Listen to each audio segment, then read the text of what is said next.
and welcome back to my channel, The Sugar Shawn. I'm back for another video, and I'm back with another letter that was sent to me from one of you. In case you guys miss these kind of videos, be sure to write me, send me a letter. If you want my 2 cents on your love life, be sure to send me an email to itscoachshawn@gmail.com. That's itscoachshawn, SHAWN @gmail.com. Send your letter for a chance to possibly have it featured in an upcoming video. And if you want to hear more of my thoughts and opinions on life and love, consider purchasing one of my 3 books. First one's called The Dating Game: How to Find Yourself While Looking for Mr. Right. My second book, Breaking the Man Code: The Key to Unlocking His Heart. And my third book, Getting Unstuck: How to Create the Life You've Always Wanted to Live. They're all available on Amazon, Kindle, BarnesandNoble.com. And if you want to work with me as your personal life and dating coach, be sure to send me an email to itscoachshawn@gmail.com. That's itscoachshawn, SHAWN @gmail.com. Without any further ado, let's get started with today's letter. Let's go get him. Hi, Coach Shawn. Hi, girl.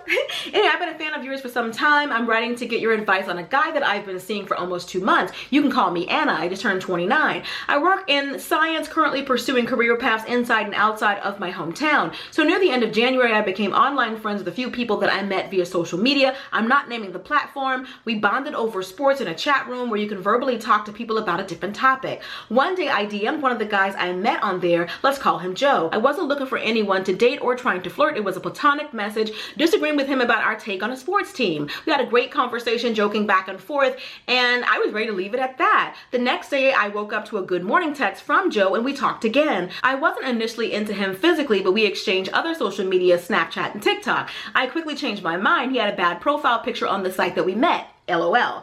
I found out that Joe was 25, turning 26. He was in the military and he lives 3 hours away from me, but he's from my hometown where he still has a lot of family there.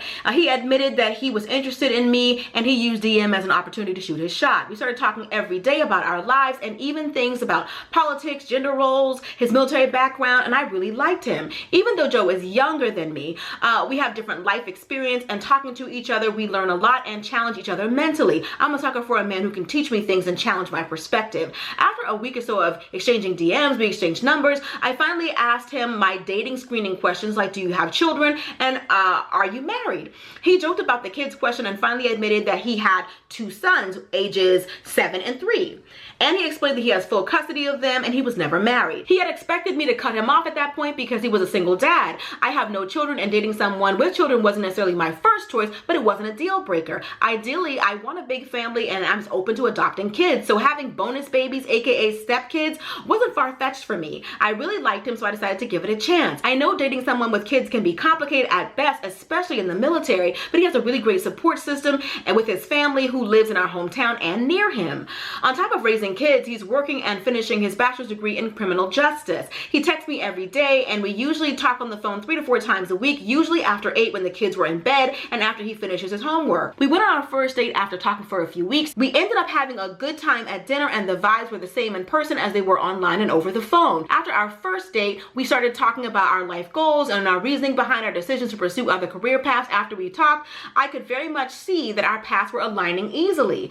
Our conversation just kept lining up as we would share most of the same values. After these conversations, I felt like he might be the one for me. It got more serious to the point of we talked about being official. He brought it up. At this point, I wasn't dating anyone else and neither was he, so we were dating each other exclusively, and that was enough for now. That night, he came up to take me out for my birthday, which is our second date, and we ended up grabbing some food. We stayed out really late. It did get a little bit physical, but we didn't end up being intimate. He stopped me and told me we were on my time frame for being intimate and that he was fine just getting to know each other.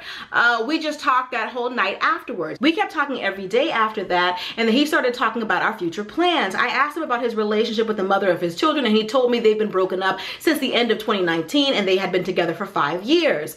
Their relationship was cordial, but he ended things because they had different values. I could tell it was making him uncomfortable, so I didn't push it because they got together when they were young and that it wasn't insane for them to have grown apart. He had also mentioned dating someone else after they broke up, so I didn't feel like I was a rebound. I'm gonna go ahead and summarize it from here because it's super duper long and I feel like I can get to the point a lot quicker. Anyway, so the writer goes on to say that they go back on the chat website that they both met on, and for some reason the group starts talking about dating and relationships instead of just sports. So they're having a really good time talking about it, talking about secrets and how soon is too soon to reveal to somebody that you're dating that you have a really big secret.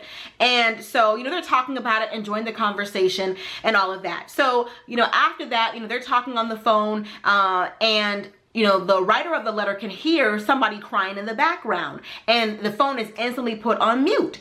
And she's like, why did you mute the phone? Like, I know you have kids, so it's okay if I hear your baby crying in the background. Like, it's fine. And he's like, no, it's just force of habit. And then he tells her, I really have a secret that I need to tell you, but just go ahead and leave me now, because I know you're not going to want to be with me once you find out. And she's like, well, what is it? She's like, please just go ahead and tell me. Then he confesses to her that he doesn't have 2 kids. He has 3 kids, and their ages are 7, 3, and 20 months. And that he isn't single, but he is separated, and that he actually was married at one point, and he's currently going through a divorce. So when the writer was on the phone with him and she heard the baby crying, the reason why he muted it was because it sounded like a baby, because it is a baby. And she could pick up on the fact that something was off about it because it sounded like a smaller kid than the 3-year-old that he said that he had. He's trying to convince the writer of the letter that he's not holding anything else back, that he's not lying to her about anything else, that he's told her everything. The reason why he and his wife broke up is because she cheated on him with one of his best friends, and that's it. There's nothing else. And she wants to know, what should she do? I wouldn't trust it. I wouldn't trust it at all, because even though he's saying this is everything, for him to lie about so much already, I wouldn't be able to just go back and trust him again. It would take a long time and a lot of work to be able to trust him again. And then the idea that he almost made a mistress out of you. You said you guys were hot and heavy on the second date, and he was the one that called it off, but he almost made you a mistress. In a way, he kind of did. He's not completely divorce. He's going through a divorce, but he's not divorced. And divorced people get back together all the time. Like, it started off with lies, and I don't think that's a good or a firm foundation to build a relationship on. And then he lied to you about the amount of children that he has. He has 3 kids. And you said in your letter, 2 kids I was okay with, but the idea of 3, like, I'm not sure I would even have given him a chance if I knew he had 3 kids. And he's got custody of all 3. And the fact that he's in the military, I'm not sure if he's looking for love or if he's looking for help with these kids. He's got 3 kids. He's in the military. He's got full custody. I think he's looking for somebody who's going to fulfill that role. And the fact that you are so willing, you've only been dating this man for 2 months and you already think that you're in love. Like, I think he was looking for somebody like you. And if I were you, I wouldn't complicate my life with this man and all of his issues after only 2 months. You don't owe him anything. This man is looking for a mother for those kids. He might be looking for a wife too, but he's also looking for some help with those kids. 3 kids, and he's in the military. What if he gets deployed? He's going to need to leave them with somebody. You said he's got a good, strong support system and all of that, but the kids are still ultimately his responsibility, and I think he wants help with those kids. And for him to be a man with custody of 3 kids, I don't think that the wife is necessarily on the up and up. The writer also said in her letter that the guy in the letter found out his wife was cheating with one of his friends. So he had some trust issues and all of that. I feel like it was more than that for him to get custody of 3 children. It's not often that the court system will give a man custody of 3 kids. So I feel like there's even more that he's not telling you. What else is there? You don't just get to say, she cheated on me, so give me all the kids. Judges don't typically take kids away from their mom if it's not a valid reason. I feel like there's more there. And I don't want you to continue falling for this man deeper and deeper and deeper. And then every month or every couple of months, another layer of this onion gets peeled, and there's more to it. And there's more to it. And there's more to it. You don't even know if you know everything. I think you should get out while you still can. And I also feel like this, even though he's a nice guy, I don't necessarily believe that he's a catch. Because he's got a lot going on, and why would you take all of that on? This is a ready-made family. It's amazing to me how men will say, I don't date women with children. I don't want to come in. I don't want to raise somebody else's kids. But when it's them, it's supposed to be okay. You're supposed to be like, well, just take me as I am. Just love me. I think you have every right to decide that this is a little bit too much for you, and that it didn't start off in an honest way, and you're going to pass. You don't owe it to anybody. Don't feel sorry for anybody. You don't want to be with anybody because you pity them or because they're a nice guy. That's going to weigh on you heavily. That this man who is still going through a divorce is still trying to pursue you. It's just the way that it looks. He's got you in this messy situation that you never volunteered to be in. You know what I mean? Because the wife is going to be like, did you know he was married and all that? Like, you got this stain on you like you're a mistress, and you never were that. You never intentionally became that. I feel like you should let it go. And if you do decide that you really do care about him, that the fact that, you know, he has more kids than he said, and he wasn't honest with you about his relationship status, if you want to still give him a chance, at least wait till the divorce is final.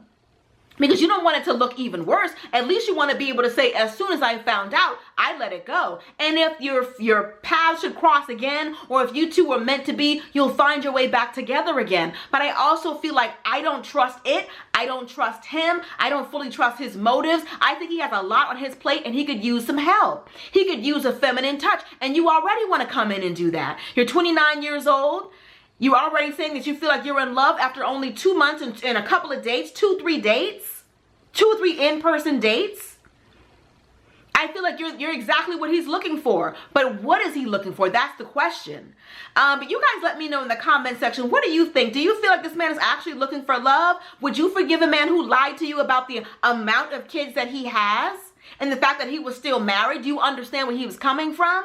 Because my whole thing is it was selfish from the very beginning. He's already showing you selfish traits in the beginning. You chose yourself. You chose to omit important information for me, for your own benefit. So what else is he omitting? Like I said, there has to be more to the situation with him and the ex-wife. Because why does he have custody of 3 kids? It can't just be because she cheated. What else? He's still not telling you the whole truth. And I couldn't be with somebody who could drop the bottom out of all my dreams at any moment, at any time.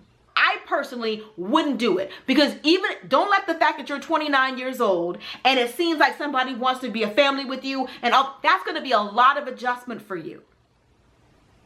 And it started off based on lies. It's not a good start, because I don't think anything that God would ever give you would be given to you like this. Anyway, that's my thoughts and opinions on it. I'd love to hear you guys weigh in the comment section below. If you want to hear more of my thoughts and opinions on life and love, consider purchasing one of my books. As I said in the beginning, I've written 3. First one's called The Dating Game, How to Find Yourself While Looking for Mr. Right. Second book, Breaking the Man Code, The Key to Unlocking His Heart. And my third book, Getting Unstuck, How to Create the Life You've Always Wanted to Live. They're all available on Amazon, Kindle, BarnesandNoble.com. And if you want to work with me as your personal life and dating coach, or if you'd like to submit a letter for a chance to possibly have it featured in an upcoming video, send me an email to itscoachshawn@gmail.com. That's itscoachshawn, SHAWN @gmail.com. All right, if you like this video, you'll love my last one. I'll link it for you right here. And be sure to subscribe right here. Till next time, later divas and dudes. This is Honey.